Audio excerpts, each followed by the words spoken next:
बिस्मिल्लाहिर्रहमानिर्रहीम। नाज़रीन, आज मैं अपने एक आर्टिकल जो मैंने एक रिसर्च आर्टिकल लिखा था उसको लेके आपकी खिदमत में हाज़िर हूँ। जो आर्टिकल मैंने लिखा था उसका बुनियादी मकसद ये था कि पाकिस्तान में ब्रेन ड्रेन क्यों हो रही है। उसकी बहुत सारी वजूहात हैं। अपेरेंटली एक ऐसा मुल्क जहाँ पे बर्थ रेट 2% से ज़्यादा हो, आबादी बहुत ज़्यादा बढ़ रही हो, तो ज़ाहिर है मौक़े जो हैं वो कम हो जाते हैं सोशल डेवलपमेंट के, इकनॉमिक डेवलपमेंट के और करियर्स के। तो आप कोशिश करते हैं, परसू करते हैं दूसरी अपॉर्चुनिटीज़ पूरी दुनिया में जाके देखने की। और अगर आप सिविलाइजेशंस को देखें, ह्यूमन सिविलाइजेशंस को, तो जो माइग्रेशन है एक जगह से दूसरी जगह इकनॉमिक इंटरेस्ट के लिए, दूसरे इंटरेस्ट के लिए, वो हमेशा से होती चली आई है। तो ये जो फिनोमिनन है या नेचुरल नहीं है, ये नेचुरल है, सिविलाइजेशनल है और हमेशा ही ऐसा हुआ है। लेकिन ये अपने लिहाज से एक इंटरेस्टिंग टॉपिक है कि पाकिस्तान से जो पाकिस्तान की यूथ है, पहले यूथ पाकिस्तान से बाहर जाना चाहती थी, लेकिन अब पाकिस्तान की यूथ के साथ मिडिल एज लोग, इवन जो ख़वातीन हैं वो भी पाकिस्तान से बाहर जाना चाहती हैं। और जो उसकी रीज़न्स मैंने जो डाटा कलेक्ट किया मुख्तलिफ़ जगह से, पूरे पाकिस्तान से, दैट इज़ क्वाइट इंटरेस्टिंग। अगर आप किसी से भी पूछें कि लोग पाकिस्तान से बाहर क्यों जाना चाहते हैं, तो सबसे पहले आपको शायद ये इम्प्रेशन मिले कि वो इकनॉमिक वेलबींग के लिए, इकनॉमिक करियर्स के लिए बाहर जाना चाहते हैं, लेकिन शायद वो रीज़न नहीं है। आज से 5 या 10 साल पहले शायद वो एक रीज़न हो, अभी भी वो one of the fundamental reasons है, लेकिन दी ओनली रीज़न नहीं है। तो बड़ी इंटरेस्टिंग है। तो मैंने सोचा कि आपसे मैं कुछ पॉइंट्स ज़रूर शेयर करता हूँ कि पाकिस्तान से जो पाकिस्तान की यूथ है, ख़वातीन हैं और इवन जो मिडल एज लोग हैं, वो पाकिस्तान से बाहर क्यों जाना चाहते हैं। तो जो सबसे इंटरेस्टिंग चीज़ है, जैसे कि आप जानते हैं कि पाकिस्तान फेडरेशन है, पाकिस्तान 1947 में कायम हुआ, फिर एक हमारा पॉलिटिकल सोशल कॉन्ट्रैक्ट है रियासत के साथ। तो जो बुनियादी रीज़न है वो पॉलिटिकल एलियनेशन है।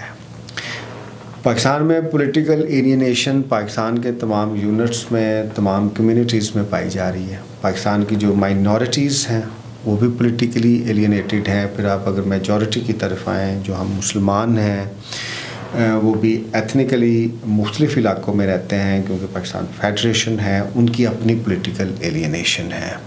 उनको राइट ऑफ रिप्रेजेंटेशन नहीं मिलता, पाकिस्तान में फ्री एंड फेयर इलेक्शंस नहीं होते, पाकिस्तान में कम्युनिटी या एथनिसिटी या लिंग्विस्टिक बेसिस पे जो कम्युनिटीज़ हैं उनकी पार्टिसिपेशन नेशनल लाइफ पे या फेडरल लाइफ में नहीं होती। तो अगर आप पाकिस्तान को शुरू करें गिलगित बल्तिस्तान से, तो आपको एक पॉलिटिकल एलियनेशन का सेंटिमेंट आएगा। ये इतना ज़्यादा नहीं था, लेकिन पिछले 3-4 सालों में वहाँ पे ये डेवलप हुआ है। फिर आप कश्मीर में आ जाएं, आज़ाद कश्मीर में you will see political alienation. Political alienation को हम कह सकते हैं कि जो एक पॉलिटिकल सेटअप है या जो एक पॉलिटिकल सिस्टम है जो कनेक्ट करता है लोगों को रियासत के साथ, गवर्नमेंट के साथ, वो कमज़ोर से कमज़ोर होता जा रहा है और लोग मायूस होते जा रहे हैं उस सिस्टम से। KPK में आप देख लें, आप पंजाब में बहुत ज़्यादा पॉलिटिकल एलियनेशन हुई है पिछले 3-4 साल में।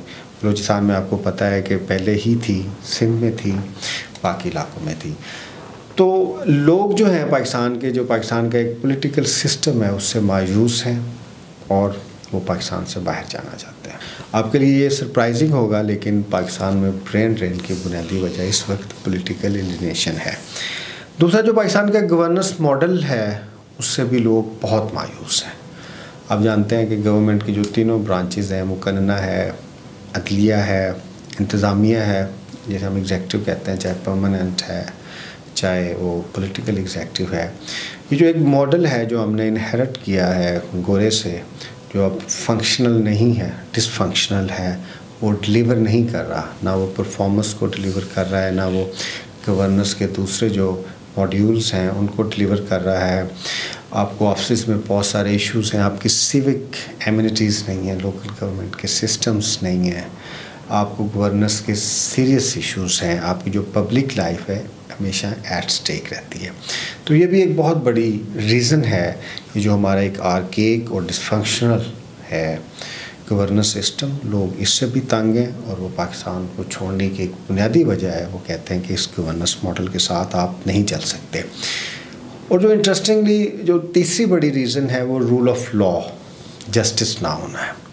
पाकिस्तान की कम्युनिटीज़ की, पाकिस्तान के सिटीजन्स की जो रियासत और जो रियासती इदारे हैं, जो हुकूमत या हुकूमती इदारे हैं, जो ऑर्गेनाइजेशंस हैं, उनसे जो सबसे बड़ा शिकवा है वो ये कहते हैं कि रूल ऑफ लॉ नहीं है, जस्टिस नहीं है। पाकिस्तान में आप जस्टिस नहीं ले सकते, बल्कि जहाँ से आपने जस्टिस लेना है वो ही शामिल है शायद आपको डिनाई करने के।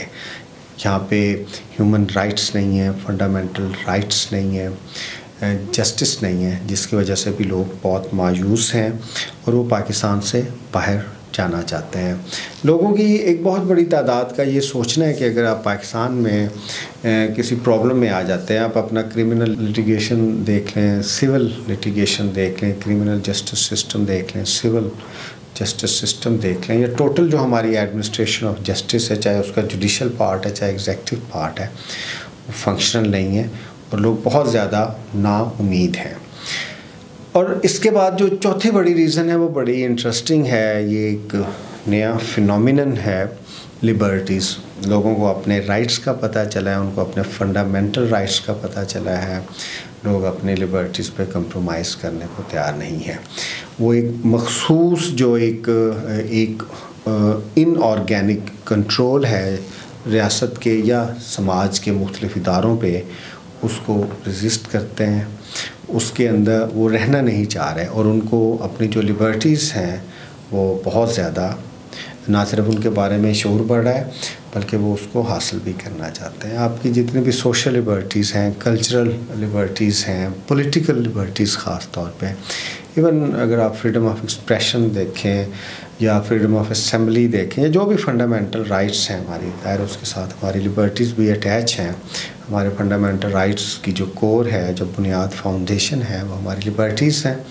लिबर्टीज़ ना होने की वजह से भी बहुत ज़्यादा एलियनेशन है और एक पाकिस्तान का ऐसा तबका जिनके लिए लिबर्टीज़ की अहमियत है, वो पाकिस्तान को छोड़ना चाहते हैं, पाकिस्तान में रहना नहीं चाहते। और जो 5वें नंबर पे है रीज़न, जिसको शायद लोग बहुत ज़्यादा इम्पोर्टेंट देते हैं, वो इकनॉमिक रीज़न्स भी हैं, इकनॉमिक करियर्स भी हैं। अब अगर आप पाकिस्तान का गवर्नेंस मॉडल देखें, वो डिसफंक्शनल है, लेकिन एक ऐसा मुल्क जिसकी आबादी इतनी तेज़ी से बढ़ रही हो और उसके मुकाबले में अगर आप कंपैरिजन करें रिसोर्स जनरेशन का या ह्यूमन रिसोर्स मैनेजमेंट का या बाकी जितने भी वेलफेयर के इंडिकेटर्स हैं, वो उसके लिहाज से ना बढ़ रहे हों तो बहुत मुश्किल होता है।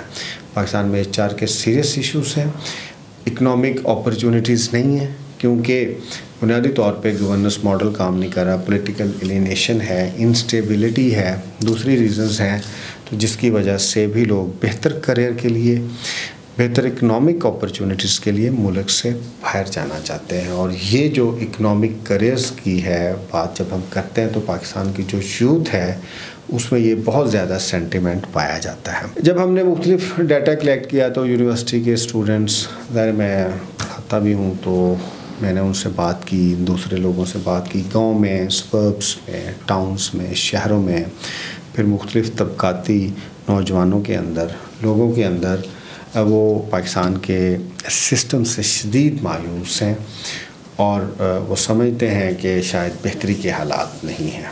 तो जब तक फिर आपकी नेशन खड़ी नहीं होगी, आप मुल्क की गवर्नेंस को या मुल्क को बेहतर नहीं कर सकते।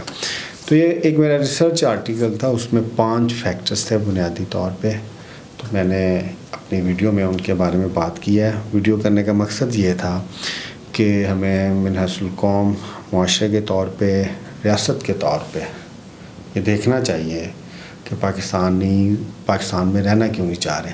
अगर पाकिस्तानीज़ ही पाकिस्तान में नहीं रहना चाहते तो इससे बड़ा स्टेट का या सोसाइटी का फेलियर नहीं हो सकता। उम्मीद है आपको हमारी वीडियो पसंद आई होगी। अगर आपको हमारी वीडियोस पसंद आए, हमारा चैनल पसंद आए, इसको ज़रूर सब्सक्राइब कीजिएगा। हमारे थिंक टैंक का बुनियादी मकसद ये है कि जो सोशल, पॉलिटिकल, कल्चरल इश्यूज़ हैं उन पर बुनियादी मालूमात हम अपने नाज़रीन को फराहम करें। Thank you very much.